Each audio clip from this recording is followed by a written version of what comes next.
Welcome to Comics Bazaar, the channel of comics commentary and arcana. This video features X Factor number 60, cover dated November 1990, and this is X-Tinction Agenda Part 3, so Part 3 of 9, and the cover caption proclaims, "In the land of Janasha, brother battles brother." So here we get to see, once again, a battle between Havok and Cyclops. But of course, long-time readers know that each of these brothers' mutant powers are cancelled out by the other. So even though the image here is quite dramatic, those plasma bolts and those optic beams are having no effect on either brother. But it is really a very dynamic looking cover by Jon Bogdanove, inked by Milgrom. I like it. It kind of reminds me of the anatomy and style of a Renaissance master like Michelangelo. And yeah, I like it a lot. But I have to say that when I originally read X-Tinction Agenda in collection at the end of 1991, I did not like Bogdanove's art because I was a huge fan of Jim Lee. And Jim Lee's style is a million miles away from the cartoony exaggeration of Bogdanove's style. But as time has gone by, I've come to appreciate Bogdanove's skills and his particular aesthetic. Okay, so let's open this one up to the splash page. And the title of the story is there, Brotherhood. And the creative team, Louise Simonson, writer, Jon Bogdanove, penciler Al Milgrom, inker Joe Rosen, letterer, Glynis Oliver, colorist, and there you go. Now, I will say that I think that Al Milgrom is not, in my view, a good fit for Bogdanove on his pencils. I think maybe a slicker inker might have made his pencils look a little bit more compatible with the work that Liefeld was doing over in New Mutants and Jim Lee was doing over on Uncanny X-Men. So the opening of the story, we've got Cameron Hodge here, and he was introduced in New Mutants number 95 as a sinister villain in the background, manipulating the president of Janasha. This is the first time we get a good look at her and the Engineer in terms of sending magistrates to American soil, to the grounds of the X-Mansion, in order to abduct certain mutants and bring them to Janasha for trial. It will turn out that Cameron Hodge's overall aim, his overall aim is to kill and annihilate all mutants, but that he has a very specific goal of luring X Factor to Janasha so that he can get his revenge on Archangel in particular, who is the one who severed his head from his body. So we get the news report by the president saying here the mutants who were captured will be executed as terrorists against the Janashan state. One has died already, that was Warlock in New Mutants 95, that's part 2 of the X-Tinction Agenda.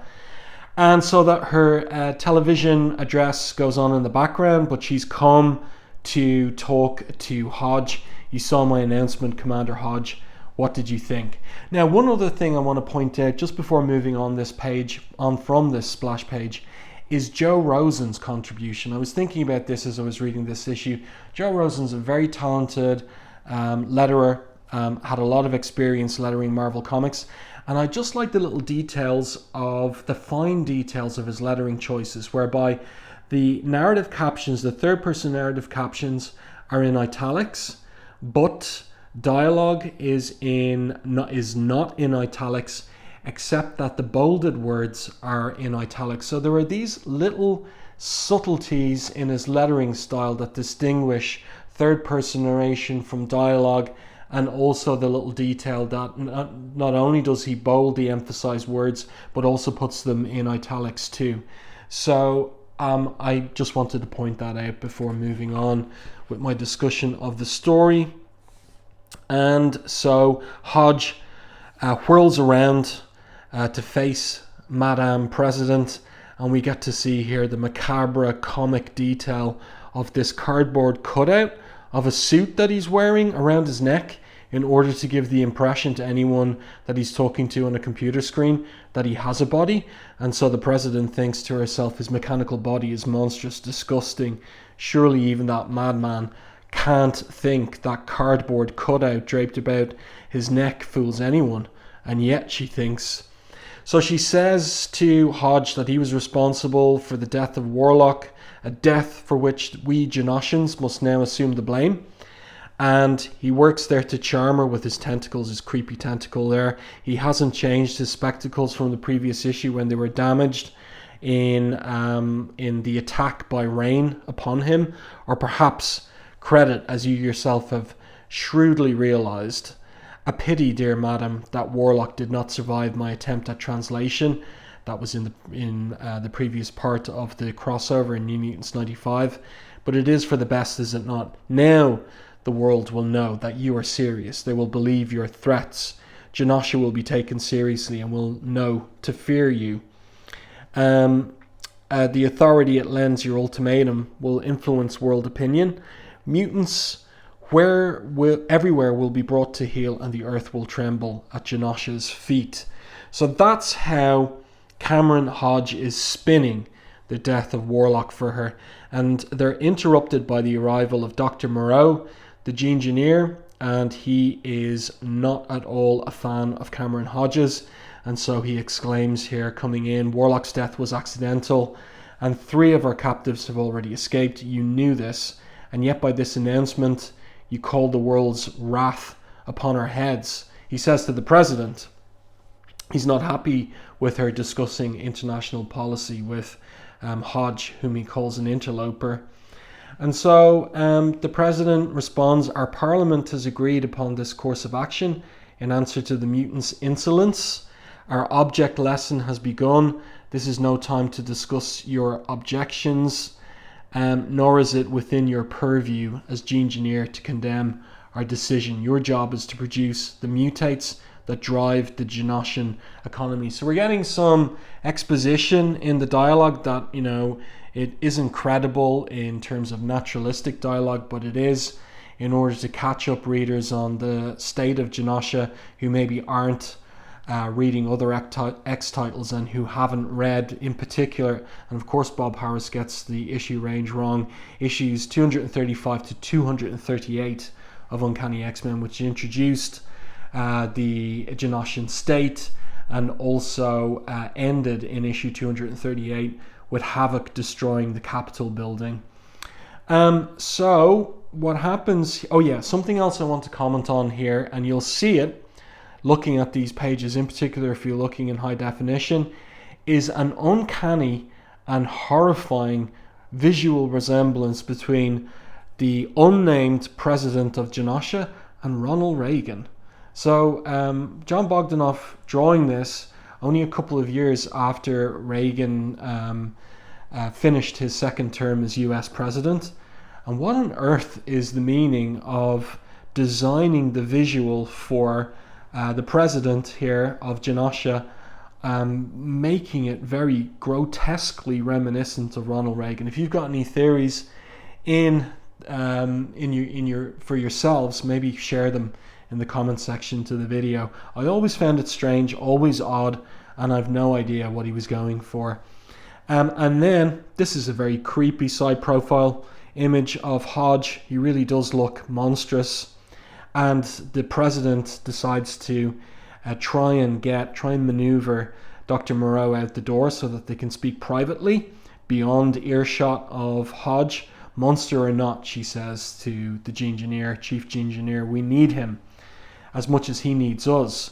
The mutants are in the Citadel and they will soon be recaptured. Think, Gene-Engineer, how long do you imagine that we can keep the base of Janasha's prosperity secret from the world? And so there's a lot of intrigue in this particular issue. You've got the triumvirate of President, Chief Gene-Engineer, and Cameron Hodge, who are not exactly unified in their goals. It's more that they are operating in tandem with each other, but plotting behind each other's backs or in disagreement with each other. So the president says to the Engineer, we've countered with a show of strength. If we show weakness now, the world will be upon us and we will be overwhelmed. Do not mistake me, Engineer. I know that Hodge is mad, and yet we need each other's power to accomplish our individual ends. And like I was saying, there's all kinds of scheming and intrigue going on. So Hodge himself has his own little game he's playing, though in the end we each plan the other's destruction. A delightful woman, a perfect ally, so be it, he says. And now let us have a look at our hostages, he thinks to himself, of war. 1 is dead, 3 have escaped. So this is all catching up on what happened in previous parts of the crossover story. But really his goal is, as I said at the beginning of the video, to attract X-Factor to the island. He thinks to himself, X-Factor will come, bringing with them the tattered remnants of the New Mutants and the X-Men. The world will know of their brutal and disastrous attack upon a sovereign state and will fear and reject them. The mutants of the world will be exterminated, and I will see done to Archangel, to all of them, even worse than was done to me. And I like the way that his tentacle there slashes just below the jaw of Archangel, like he's planning to behead Archangel if he can get his hands on him at all. And then we have a 1-page scene which is basically set in a television studio in Manhattan, and in the midst of the dialogue here, and it looks like Joe Rosen didn't do the lettering for some of the speech balloons on this page, like this one, this one, this one, and this one. So it looks like editorial intervened there for some reason. And basically this reveals that Trish Tilby isn't going to be going to Janasha, that she was sent on assignment to India. And so her editor here is annoyed with himself, where I sent her. Great sense of timing. I'd fire myself if I wasn't so good. But we also learn in this particular exchange between all these journalists that the USA has broken off diplomatic relations with Janasha, and the administration will encourage cooperation through diplomatic and economic channels, and only if that fails will they start talking war. So Claremont and Simonson writing this crossover event and thinking about, well, what would be the real world consequences of a foreign power abducting US nationals, be they mutant or not, from US soil? How would that work out in terms of international politics? What would be the diplomatic ramifications?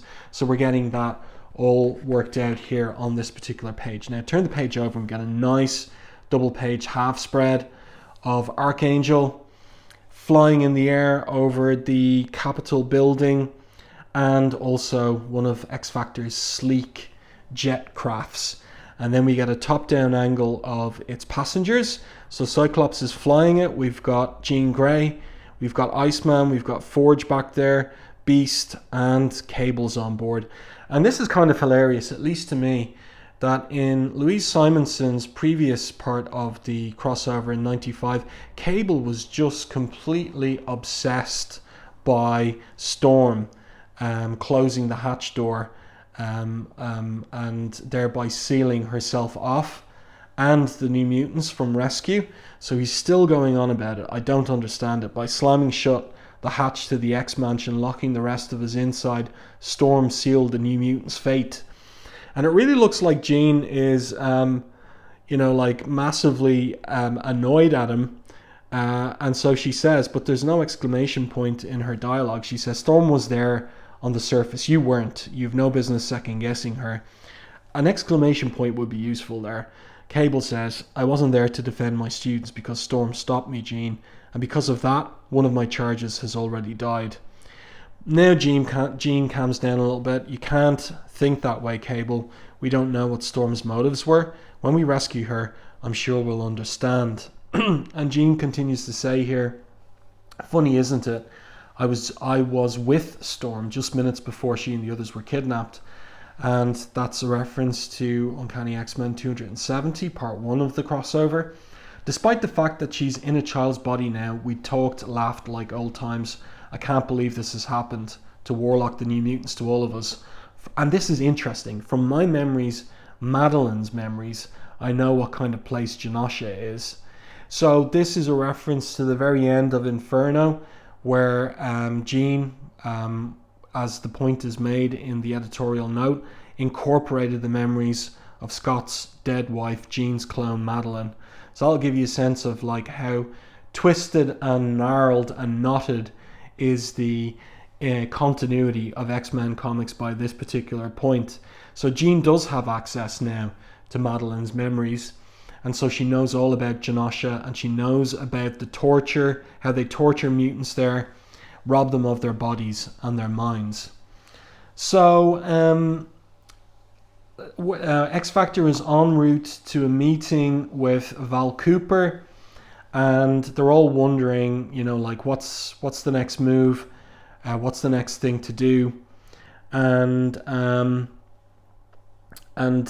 Forge here is saying the wrong response on our part could provoke a worldwide outcry against mutant kind. That's what Cameron Hodge wants. So the X-Men the X-Men and X-Factor aren't idiots about that. So they're clued in. They're thinking. They've got some thinking members in their ranks who are twigged to that risk and danger of heading to Genosha to rescue their teammates.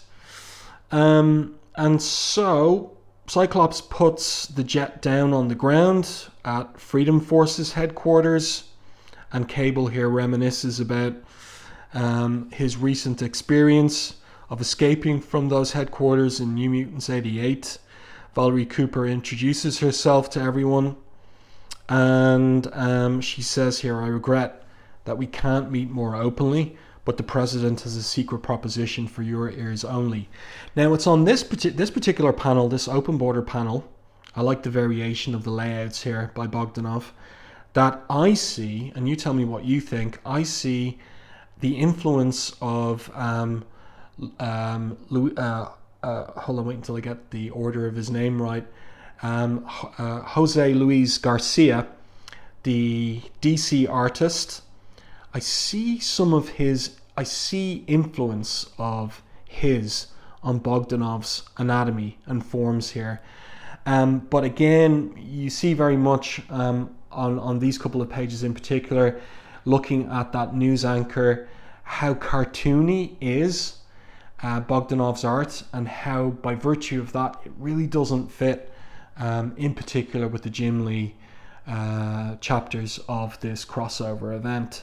So then the scene switches to the Manhattan television studio again. Sam Mellon, he does have a melon head, with the latest on the Genoshan crisis. He says, while X-Factor has refused commenting on the kidnapping, ARC News has learned that 2 of the teens are American citizens and another is Scots. So it's an international incident. Listening to the news is Sunspot, Banshee and Cannonball. They are packing up one of the jet ships for what they're going to do later. And they are talking about the fact that, you know, they're reacting to the news that Warlock is dead. And Cannonball is upset about it, naturally enough. Banshee here, I like this bit of characterization. He is an older man. He's middle-aged, coming on middle-aged at least. And he says to Cannonball, he says, listen, Sam, I've been thinking, just because they say Warlock's dead doesn't mean it's true. We thought the X-Men were dead too, remember? And it was only a hoax. So that's a reference to the X-Men apparently dying in Dallas in issue 227 of Uncanny X-Men. But Cannonball is not consoled. He slams his fist on the ground or on the jet and says, and we thought Doug was dead and he stayed dead. We weren't, why weren't we there on the surface with them? We could have done something. We could have helped. And Banshee continues and says, or being carried off by the Genoshans too. At least this way, we're free, laddie. We have a plan, and we're going to get your friend back.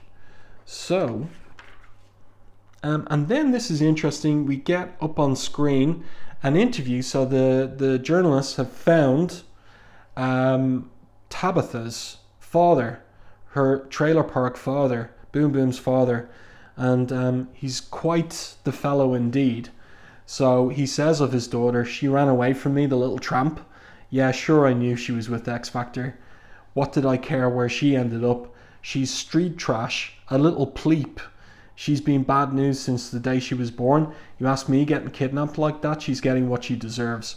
I hear them Janashans are pretty strict with their mutants. Maybe they can knock some respect into her.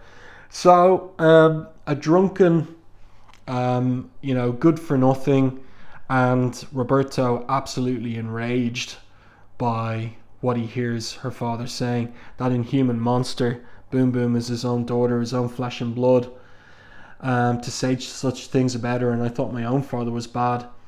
Cannonball kind of sees a dark, funny side to it. Boom Boom did always kind of resent that she didn't get more media coverage, and she does like to be the center of attention, but not like that, Sam, says Roberto. No, buddy, not like that. That's a nice little sequence there in X Factor. It's something that kind of puts a little light on the New Mutants outside their own title, and it works well. I really like this establishing shot here where we've got this long perspective on the Freedom Force headquarters there. It's an interesting one. So now we get this hard political talk. Val Cooper says, officially the US government doesn't deal with terrorist states and has broken off diplomatic relations with Janasha, while it pursues unofficially other avenues that will hopefully lead to the return of the remaining hostages. So there's back channels open to Janasha. And Cable asks, and what do you think the chances of that are, Ms. Cooper? And she says, frankly, not very good. The Janashans are adamant in their belief that their biologically altered humans, what they call mutates, are property, and that the X-Men have stolen one of them, which they want back at all costs. So that's a reference to Jenny Ransom, last seen in Uncanny X-Men 264. Everybody horrified at the idea that she is regarded as an object, a thing, a piece of property. Archangel asks, but why go after kids? In retaliation, says Val, they consider you all X-Men. And Archangel is still thinking and musing, but why do it so publicly? Why create an international incident? That's what we can't figure out, says Val. There's an element missing, something we don't yet understand, and that is Cameron Hodge. So they haven't got that information. It's a really nice image there of Cyclops, close-up, three-quarter profile. We appreciate your clarification of the government's position, he says. And now if you'll excuse us, but Val says, wait, I've clarified our official position. Unofficially, we're well aware that you won't abandon your charges, nor do we want them to remain in Genoshan hands. These are individuals who would be there are individuals who would be more than willing to assist. And if we're captured or killed, the government will disavow any knowledge of our action, says Cable. Ever the kind of hard-nosed view of life and politics from Cable. And Val says, however, we don't want Forge involved. This is a nice little reference way back to Uncanny X-Men 185 and 186. We don't want Forge involved.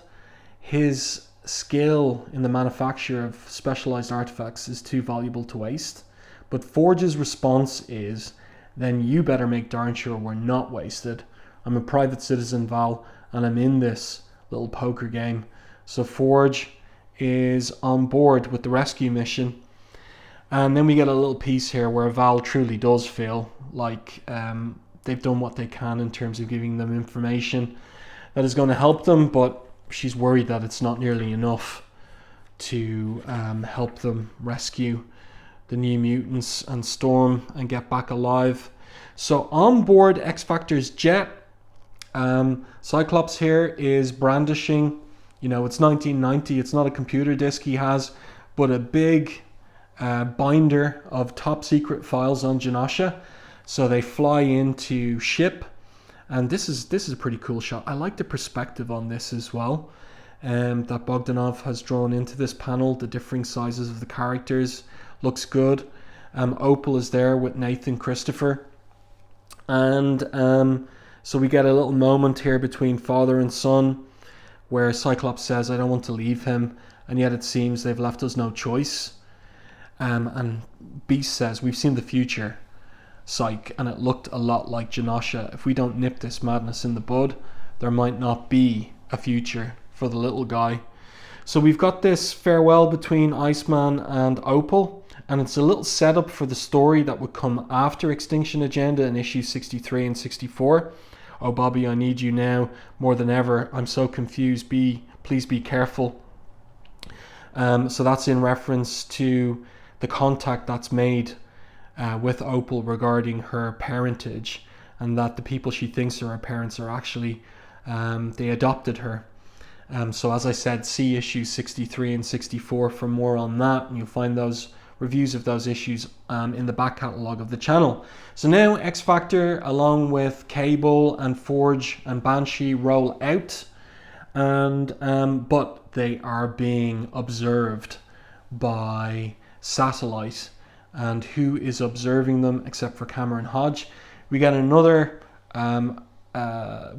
combative argument between the Engineer and Hodge here. And again, just look at the way that his cardboard cutout suit and trousers is tilting as he swings around and moves around. So he grabs the Engineer by the throat with his tentacles, lifts him off the ground. This is really good cartooning by Bogdanove. You can see his feet there kind of dancing in the air, and just the pressure on his face, like bringing tears from his eyes, and even kind of saliva out of his mouth there. You can see like he's really squeezing him. He's asphyxiating the Engineer, saying to him, he says to him, when the Engineer says they're coming to destroy Janasha, "Only if you allow them to, Engineer. For the time the die is cast. There's nothing you can do, nothing, except to call upon your press gang and your magistrate thugs to oppose them, especially the new chief who led the kidnapping foray. And that is Havok. Yes, he's a marvel, more an asset than you realize, to help me ensure that it is the mutant invaders who are destroyed and Janasha who wins." So now we are at last going to get some action, because there's been a lot of talking in this issue. More than half of the issue is talk, but finally we're going to get some action. So X-Factor and allies land on the coast. They come in fast and close to ground level to avoid radar. And so everybody gets off. And again, I like the use of perspective here. The smaller figures in the background. Everybody's lugging loads of equipment whipped up by Forge. And they make their way inland. Now they've got a 40-mile trek to their destination, to Hammer Bay and the Citadel. So when you think about it, 2 miles an hour for 40 miles, that is 20 hours. They're going to be trekking for the most part of a day. And you can see the sun is beating down on them. And they enter into this kind of desert area. Heads up, folks. We're entering a natural amphitheater. If there was ever an obvious place for an ambush, this is it, says Cyclops. And there's a mutate that's been watching them. I like the way that Archangel and Cannonball are going ahead. And that's good in terms of like maybe they're feeding back some reconnaissance, but they don't spot the mutate. And the mutate calls in to his master, "The enemy comes." And the master responds, "I see them. All right, troops, will do this by the book and disable their leader first." So that particular energy signature for a plasma blast is a very familiar one for long-time readers of the X-books. And here it is, it's Havok. And he sends his magistrates on those unicycles designed by Jim Lee after the X-Men and X-Factor and New Mutants team. So that's a pretty cool page there, like that. Spotting of blacks on Cyclops as his uniform is shredded from behind. I like the skill with which Bogdanove renders those unicycles. And this is a nice little scene as well of them coming down the hill and racing towards our heroes. Excuse me. So now we get a few cool pages of action. This is quite a busy panel here. You can see Cable blasting away at some of those magistrates. And Forge is using some kind of staff by which he's deflecting those shots coming at him. And here's the danger. It's Wipeout, who has the power to basically abrogate or cancel mutant powers. And Jean spots him. And this is a really cool little sequence here. She thinks to herself, have them take him out quickly, slam him with every rock in sight before it's too late. She knows who he is from Madeline's memories. Something felled me, thinks Cyclops, incinerated half my clothing. What weapon could have done something like that, and why am I still alive, as he races up the hill? But just look at this. Look at Jean kicking Wipeout in the head, just leaping towards him. That's really, really good stuff, and not really the way that we normally see Jean move. Now this is a great page. So here's Havok blasting away at Cyclops, and you can see his uniform getting shredded and just falling off him. And then he lets rip with one of his optic blasts. Great use of magenta on the page as well. Two can play at that game, he thinks. I struck him full strength. He should be no more than a shadow on the earth, and yet only his clothing is damaged. Now, when I was reading that again, I thought, that kind of doesn't make sense for Cyclops. Cyclops is very much the model pupil of Professor X, and X-Men don't kill. So why would he let rip with an optic blast where he thinks he should be no more than a shadow on the earth? That doesn't seem in keeping with Cyclops' established character, unless it is the case that he already believes that it's Havok, and that the optic blast isn't going to kill Havok. You're a powerful mutant, says Havok, I'll give you that, but your optic blast seems as ineffective on me as my plasma blast on you. So there we get that close-up on Cyclops yelling Havok's name, Alex. So is it that his suspicion is confirmed and he already thought it, hence letting rip with the optic blast? Or is it a little mistake there in terms of characterization? Another great couple of pages of action art. So the battle continues, and you can see Banshee in action there, Cannonball, Archangel, all the flyers in action against the magistrates, and also the press ganger there. These are the characters that Janasha uses to bring back to Janasha any escaped mutates, or anyone identified for the mutate process that escapes. So we've got Hawkshaw here. For example, his identity is given by that label on his shoulder, and they're going up against Sunspot and Beast. What is it with these jerks? Asks Sunspot. Hubris, plain and simple, says Beast. Pride, as he smashes one of them in the face. Yeah, or maybe just ignorance, says Roberto. Something tells me they haven't a clue what they're up against. And Beast concludes, at any rate, we just wiped the conceit off both their silly faces. So that's pretty cool. And then back to the fight between the brothers. And again, this is a great couple of pages coming up. So Cyclops is trying to talk some sense into Havok. You're fighting on the side of fascists, he says, who are the antithesis of all we stand for. Why, Alex, why? Don't you know who you are? Why won't you remember? And then this is basically our inspiration for the cover image here. I know who I am. I'm a magistrate, says Havok. A Janashan. You're Janasha's enemy, and that makes you my enemy too. And Cyclops says, you always were too stubborn for your own good. And then in a very 90s expression, listen to me, butthead. Try to think. Your plasma blasts don't hurt me, and my optic blasts don't hurt you. We just make each other stronger. Why do you think that is? So, why is it? This is a great sequence as well, and I like the layout that Bogdanove comes up with. So they are just punching each other on the ground. Answer me, bright boy. Why, says Cyclops. And I like the way that punch of Havok's into Cyclops' jaw basically knocks the jaw to one side there. Want me to tell you, continues Scott, it's because you're my stupid brother and we're genetically immune to each other's powers. So Havok says it's all lies. You're a mutant with enormous power, and all you can think to do is hammer me with your fists. It's the only thing I can think of, says Cyclops, to pound some sense into that thick head of yours. Look, he grabs him by the ears. That's really well done.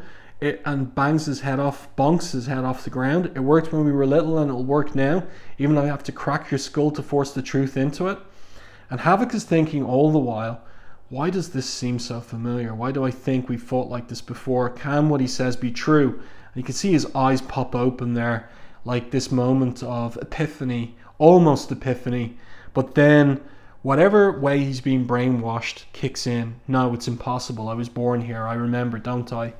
No, you won't trick me like this. Pipeline, get us out of here. So Pipeline is a member of the press gang that transmaterializes whoever is required back to the Citadel. So they're gone. And speaking of the Citadel, that's the next scene. Rain, who went back to help Warlock, was captured and she's in a prison cell awaiting the malevolent attentions of Cameron Hodge, and she's worried about it. But elsewhere, a couple of New Mutants are free, and that's Boom Boom, who's making her way out of this air duct shaft, and she is en route to, if she can get there, the American Embassy. And Richter, who's taken the sewage tunnels out of the Citadel, and he's worried about Rain. He's thinking to himself, if Rain plays it slow and cautious like I did, she'll be okay. Talk about cautious. At the speed I'm going, she'll reach the embassy before I do. Heck, she's probably there already. Can't let myself think, otherwise I'll go back like a jerk to look for her. So they agreed to split up and take different corridors out of the Citadel, but he doesn't know that Rain did go back for Warlock and is a prisoner again. And then finally the Storm, de-aged Storm, and she has just about made her way out, but she learns from the idle chatter of a couple of mutates that Warlock was killed and that Wolfsbane, Rain, has been taken prisoner. So Storm decides to change up the plan. I cannot escape. I must do something more to ensure their safety, she thinks to herself, to provide us with an ace in the hole. And I know just who our hostage should be. So who is she thinking of? Could it be Havok that she's thinking of? While on a battlefield 40 miles away, we have the aftermath of that battle between the brothers. Interesting use of a screen tone there in Al Milgrom's inks. And Jean races up to Cyclops and he tells her what's wrong. It's all wrong, he says. Alex, my brother, is a magistrate fighting with the Genoshans. He doesn't remember who he is. So this is what became of Alex when he came out the other side of the Siege Perilous. And the Siege Perilous was supposed to weigh the good and evil in one soul. And it's a kind of a dark implication that he came out the other end of it in Janasha and became one of their magistrates, a chief magistrate. I think he was sent here deliberately, says Cyclops. But to do what? Weaken us, taunt us with their power? Whatever their purpose, his presence means this is more than a straightforward international conflict. It means that someone has it in for us personally. And so he's twigging to the fact that there is a mastermind villain behind it all, a malevolent one, Cameron Hodge. But now this is a great little panel where we have, because it's going to be revealed in a few months' time, that Cable is Cyclops' son. So we have the two of them strategizing together, reading this map together, acting as generals, and in tandem and in cooperation with each other, and looking kind of physically similar in terms of the way that Bogdanove has drawn them. Their hulking bodybuilder physiques, but also their body language as well. So very intriguing, and I wonder if at this point it already had been decided in editorial or by the likes of Louise Simonson and Claremont that baby Nathan was to become Cable. So Cable says, I know we'd planned to circle around secretly, but I agree, Cable. They know we're coming, so there's nothing stopping us from moving in on them fast and ugly. So they are of one mind, father and son. And in the Citadel, we have Hodge, who somehow watching them all. There must be some secret camera out there in the desert that is watching and listening in. And he basically sums up all his plans here. The president, with her fanatics' desire to extend Janasha's power and prestige, even if it means a war. The self-deceiving engineer who creates a service race of slaves and yet would destroy his own son to preserve the illusion of peace. And I, who was once your friend and am now your oldest and most obsessive enemy, I will destroy you, as one of you has destroyed me. And with Janasha as my base, I will obliterate your mutant race from the earth. And he says, I engineered Havok's defeat, and I've ensured that he will be shamed by the loss. Now he has something to prove, and his demonstration of loyalty to Janasha will betray you all into my hands. So Cyclops knows that there's someone like this in the background, just doesn't know the identity of the old friend turned enemy that is puppeteering everything behind the scenes. So next up in the X-Tinction agenda, Wolverine, Psylocke and Jubilee join the war in X-Men number 271. Probably the best chapter of the 9. Certainly Jim Lee's best art in the 3 issues of the crossover event. The first attack on the Citadel in New Mutants 96 as Hodge has his revenge on Reign. And in X-Factor 61, the betrayal. Hodge victorious. So find out in 30 days, and there's no room for any letters pages. There you go. I do hope that you enjoyed this review and commentary on part 3 of X-Tinction Agenda, X-Factor number 60. Let me know your thoughts on this in the comment section to the video. If you enjoyed my review and commentary, please like the video on YouTube. It really does help the channel. And if you haven't done so already, subscribe to the channel and stay tuned for more content like this.